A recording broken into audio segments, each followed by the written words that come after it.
नमस्कार। हम सभी जिला सहकारी बैंक एवं सहकारी समितियों का स्वागत करते हैं। आज हम जानेंगे कि किस प्रकार से सहकारी समितियां ई-वॉलेट का प्रयोग कर बिजली का बिल जमा कर सकते हैं। हम एक एक कर पंजीकरण की प्रक्रिया, सहकारी समितियों को एजेंट बनाने की प्रक्रिया, ई-वॉलेट रिचार्ज करने और एजेंट को रुपए ट्रांसफ़र करने की प्रक्रिया एवं बिल जमा करने की प्रक्रिया को जानेंगे।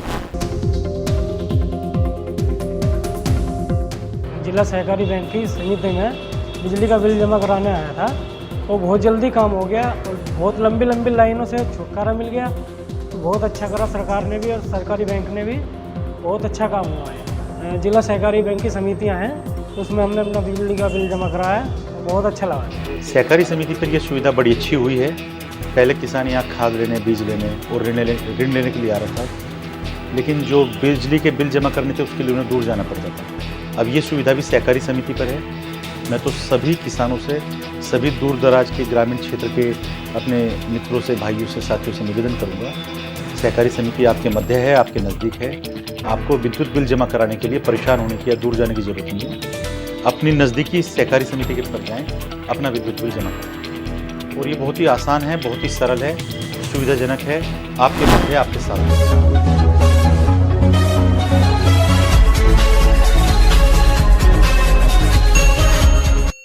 उत्तर प्रदेश पावर कॉरपोरेशन एवं जिला सहकारी बैंक के संयुक्त प्रयास से जहां एक और उपभोक्ताओं को बिल जमा करने हेतु एक अतिरिक्त सुविधा मिला है, वहीं सहकारी समितियों को अतिरिक्त लाभ कमाने का अवसर भी मिला है। आइए हम इसकी पूरी प्रक्रिया जानते हैं। इसके लिए सबसे पहले जिला सहकारी बैंक और वितरण निगम के द्वारा नामित अधीक्षण अभियंता के बीच अनुबंध किया जाएगा। सहकारी बैंक द्वारा नामित नोडल एजेंसी का कार्य करेंगे। एजेंसी अपना पंजीकरण कर सकेंगे और ई-वॉलेट को रिचार्ज कर सकेंगे। नामित एजेंसी सहकारी समितियों को एजेंट बनाएंगे और ई-वॉलेट में उन एजेंट को ऐड कर रुपए ट्रांसफ़र करेंगे। फिर सहकारी समितियां एजेंट का क्रेडेंशियल यूज कर बिजली के बिल जमा कर सकेंगे। प्रत्येक बिल पर विद्युत निगम द्वारा ग्रामीण क्षेत्र में 2000 तक के बिलों पर 20 रुपये, जबकि शहरी क्षेत्रों में 3000 तक के बिलों पर 12 रुपये का कमीशन दिया जाएगा।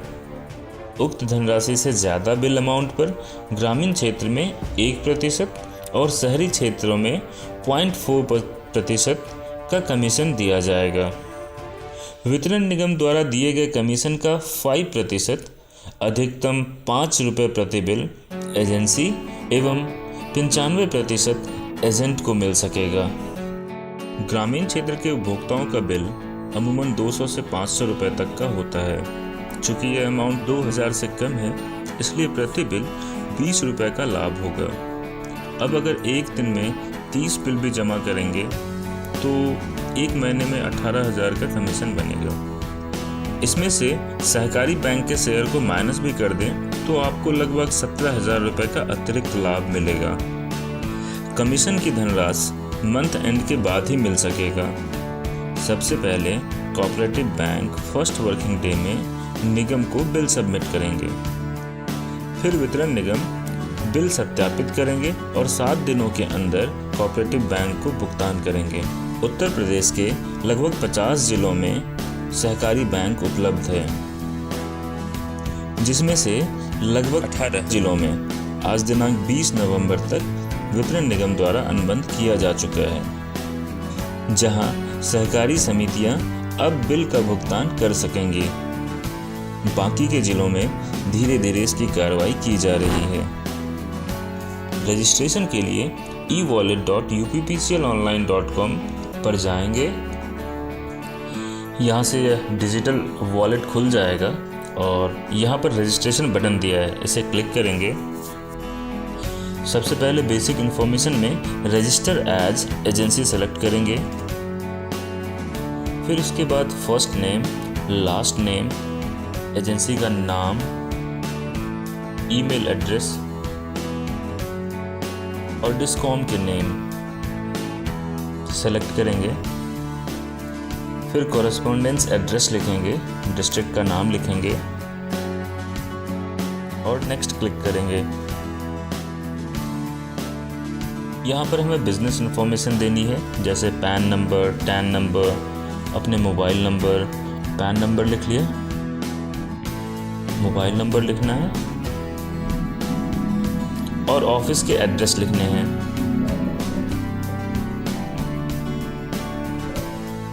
फिर से यहाँ डिस्ट्रिक्ट के नेम लिखने हैं और नेक्स्ट क्लिक करेंगे। और यहाँ पर अपलोड डॉक्यूमेंट सेक्शन में आएंगे। यहाँ कुल 4 डॉक्यूमेंट्स अपलोड करने हैं। ऑथराइजेशन लेटर सहकारी बैंक के उस अधिकारी द्वारा दी जाएंगी जिन्होंने विद्युत निगम के अधीक्षण अभियंता से अनुबंध किया है।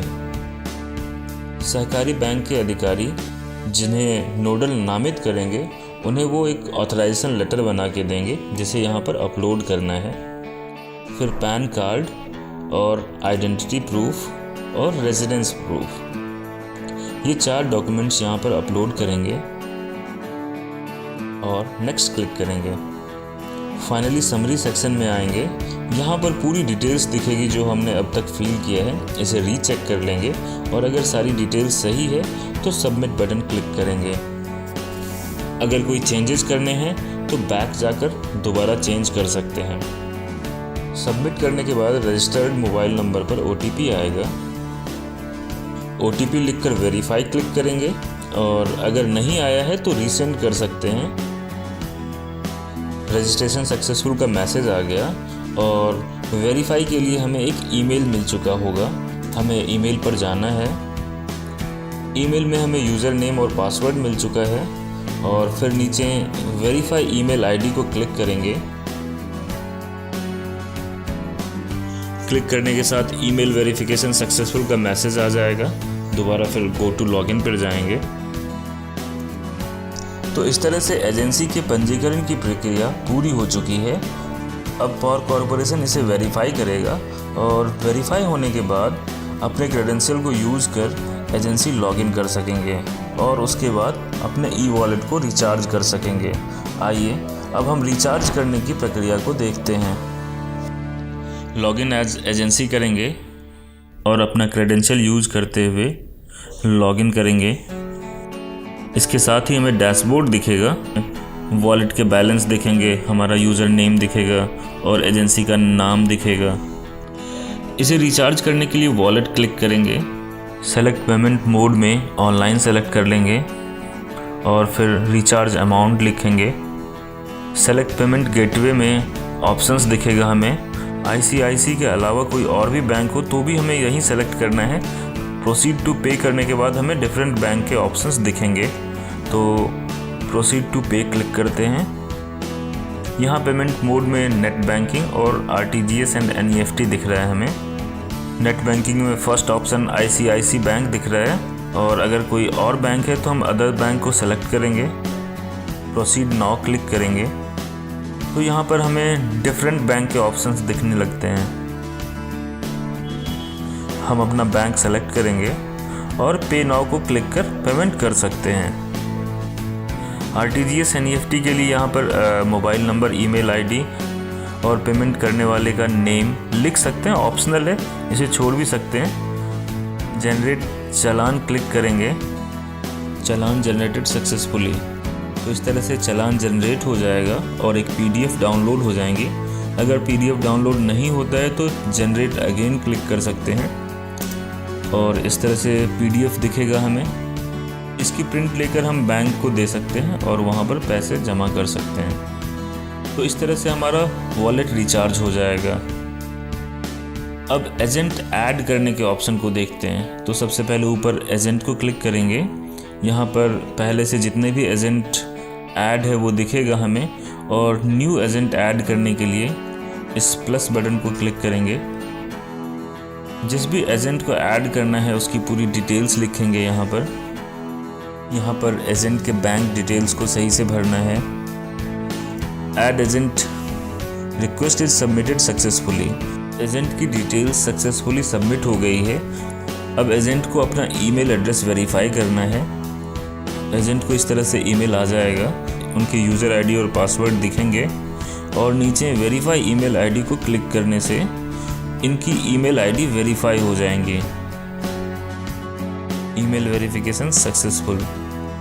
वेरिफिकेशन कंप्लीट होने के बाद जब दोबारा एजेंट टैब क्लिक करेंगे तो आप देख सकते हैं यहाँ पर अब 2 एजेंट दिखना स्टार्ट हो गया है।